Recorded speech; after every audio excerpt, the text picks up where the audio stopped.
Hello! Being the ClutzyGamer, it was brought to my attention that I did not take the time to explain the game mechanics or even the plot. So as opposed to restarting the series, I thought it would be neat for me to create this video to explain all of this as opposed to restarting the entire series. Because as you heard in the first video, it took me maybe about 10 tries and probably over 8 hours to get that first video done. So I will replay some of the first dungeon and provide a more in-depth analysis, play-by-play, whatever you want to call it. So semi-rebooting, if I can pronounce it correctly, in 3, 2, 1. Hello, this is the Darkest Dungeon. It is a role-playing dungeon crawler. Quite a convenient name, huh? So Klutz, what is a dungeon crawler per se? I'm glad you asked, viewers! A dungeon crawler is where you mainly travel into and through dungeons, fighting monsters, searching for loot, and grooving. Very similar to D&D if you are getting that slight hint aroma of nutmeg. You travel with up to a party of 4, many different classes of the typical archetypes in fantasy such as the tank, the brawler, the healer, and even some auxiliary support. You will face opponents,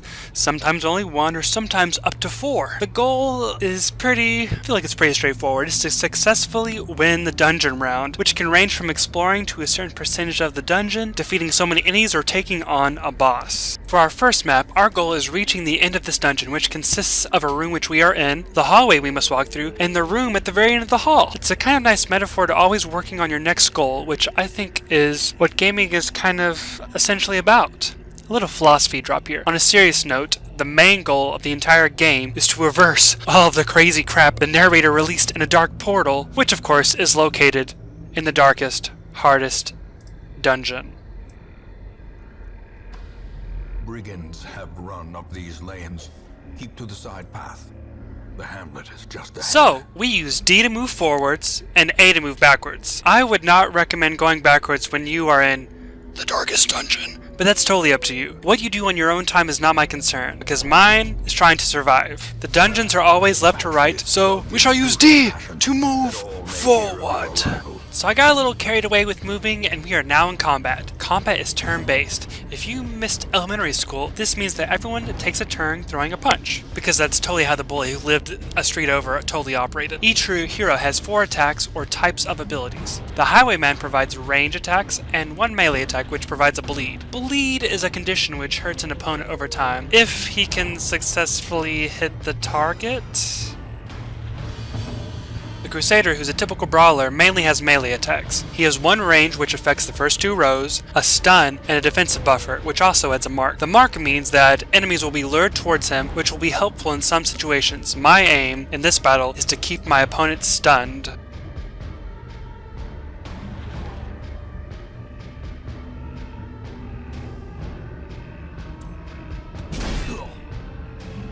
Which successfully stunned. So that means that he's stunned, he doesn't attack this turn, but he does receive a 40% stun resistance. I'm going to try to attack again with Dymus. That applies a bleed, so when it's his turn, he takes bleed damage.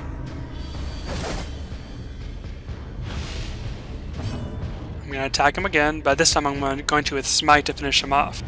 And you can either use the 1 through 4 keys, or you can click it. Oh, and this 5th one, you can move backwards or forwards 1, but I wouldn't really recommend that. That's only for when you are in a dire situation. Confidence surges as the enemy crumbles. And of course, as you win or lose battles, you get rewards. Triumphant pride precipitates a dizzying fall. The narrator frequently gives off confusing vibes. He's either building you up or he's breaking you down. There's not really an in-between. Let's walk a little bit further.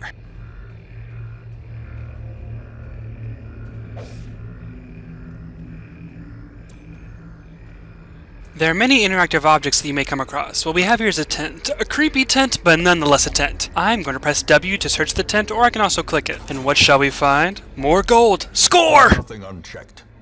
There is much to be found in forgotten places. He is quite the funny fellow. Later in the game, what these items may reveal will not be so nice. Everything from receiving negative conditions, quirks, and even diseases. Now let's talk about the inventory. There is of course gold, which you will need to buy items. There is food, which you will need to heal you a tiny amount. I'm going to heal the highwayman. You can possibly suffer from hunger too, which you need to feed your entire party. If you do not have enough food, then you can take health and stress damage. There are other items such as bandages, which can stop bleeding, and antidotes to stop poison.